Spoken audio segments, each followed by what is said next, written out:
मुखिया अखिलेश यादव ने Ganga express way को लेकर संसद में बड़ा दावा किया है। दरअसल उन्होंने संसद के बजट सत्र के दौरान लोकसभा में गंगा एक्सप्रेस वे का जिक्र किया और बड़ा दावा किया। संसद में अखिलेश यादव ने कहा कि एक गंगा एक्सप्रेस वे बन रहा है, जिसके बारे में सरकार ने कहा कि कुंभ से पहले शुरू हो जाएगा। मुझे लगता है कि जिस रफ्तार से काम हो रहा है, अगले अर्ध कुंभ तक ही बन पाएगा वो। महाकुंभ में हुई भगदड़ को लेकर सियासी पारा हाई है। वहीं इसी बीच समाजवादी पार्टी के सांसद रामगोपाल यादव ने कहा कि जब 1954 में बड़ी भगदड़ हुई थी तो पहले ही दिन जवाहरलाल नेहरू ने सदन में कहा था कि 400 लोग मारे गए हैं और 2000 घायल हुए हैं। उसके बाद सरकार ने कहा कि इतनी बड़ी संख्या में लोग आते हैं बिना चिट्ठी दिए, बिना विज्ञापन दिए, इसलिए कोई वीआईपी नहीं जाना चाहिए जिससे लोगों को असुविधा हो। लेकिन हमारे मुख्यमंत्री वहाँ रोज होते हैं, सारे अधिकारी वहाँ व्यस्त रहते हैं कि वीआईपी लेन अच्छी होनी चाहिए और उन्हें वहाँ जाने वाले आम लोगों की चिंता नहीं है। सपा की राज्यसभा सांसद जया बच्चन का दिया गया बयान अब विवादों में बना हुआ है। दरअसल उन्होंने महाकुंभ में जब से दूषित पानी होने का आरोप लगाया है, जिसके बाद भाजपा सांसद दिनेश शर्मा ने समाजवादी पार्टी की सांसद जया बच्चन के बयान पर कहा, मैं कहता हूं कि आपको इसे साबित करना चाहिए। अगर आप इसे साबित नहीं करते हैं तो लोग आपसे सवाल करेंगे। भारतीय संविधान गलत बयानी की इजाजत नहीं देता। अगर आप अफवाह फैलाते हैं तो आपको सबूत देने होंगे। भूटान के राजा जिग्मे खेसर, नामग्याल वांगचुक और उत्तर प्रदेश के मुख्यमंत्री योगी आदित्यनाथ प्रयागराज में संगम घाट पहुंचे, जिसके बाद भूटान नरेश जिग्मे खेसर, नामग्याल वांगचुक ने सीएम योगी के साथ संगम में डुबकी लगाई। उन्होंने त्रिवेणी संगम पर आरती भी की।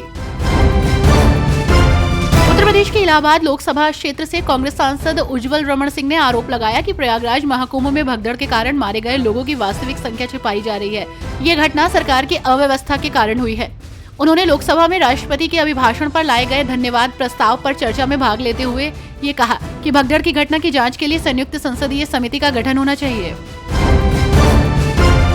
ग्रेटर नोएडा के बीटा 2 कोतवाली क्षेत्र में पुलिस कर्मियों पर गोली चलाने का मामला सामने आया है। एक आरोपी ने पुलिसकर्मी को निशाना बनाते हुए गोली चलाई, जिससे एक पुलिसकर्मी बाल बाल बच गया। इसके बाद एक आरोपी हवाई फायरिंग करता हुआ थार कार से फरार हो गया। पुलिस ने 3 आरोपियों को गिरफ्तार कर लिया है और फरार आरोपियों की तलाश जारी है।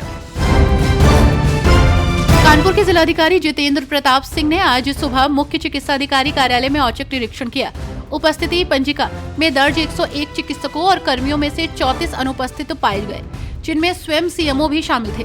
डीएम ने अनुपस्थित कर्मचारियों का वेतन रोकने के निर्देश दिए और कहा कि सीएमओ का बिना किसी उचित कारण अनुपस्थित रहना चिंताजनक है।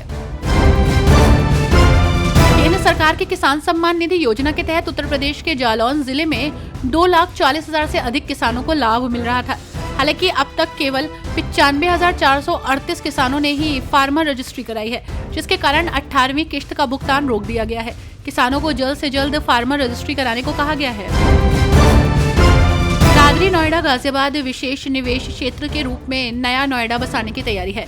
ये नया शहर दादरी और बुलंदशहर के 87 गांव की जमीन पर बसेगा, जिसमें पहले चरण में करीब 3000 औद्योगिक इकाइयां संचालित होंगी। इस शहर की कुल आबादी 6 लाख होगी, जिसमें से 3.5 लाख प्रवासी होंगे। ये जल गंगा जल और भूमिगत से हासिल होगा। इन दिनों बिजली विभाग एक्टिव मोड में नजर आ रहा है। ऐसे में बिजली के पुराने बकाया बिल में छूट के साथ यूपी पावर कॉर्पोरेशन ने दिसंबर में एक मुश्त समाधान योजना शुरू की, लेकिन दक्षिणांचल विद्युत वितरण निगम के आगरा जोन में बकायेदारों ने ब्याज में छूट की इसी योजना का फायदा नहीं उठाया। 2,55,000 बकायेदारों में से केवल 60,934 ने ही ओटीएस में रजिस्ट्रेशन कराया, जिसमें 503 करोड़ रुपए के बकाये में से केवल 50 करोड़ 86 लाख का बिल मिल सका है।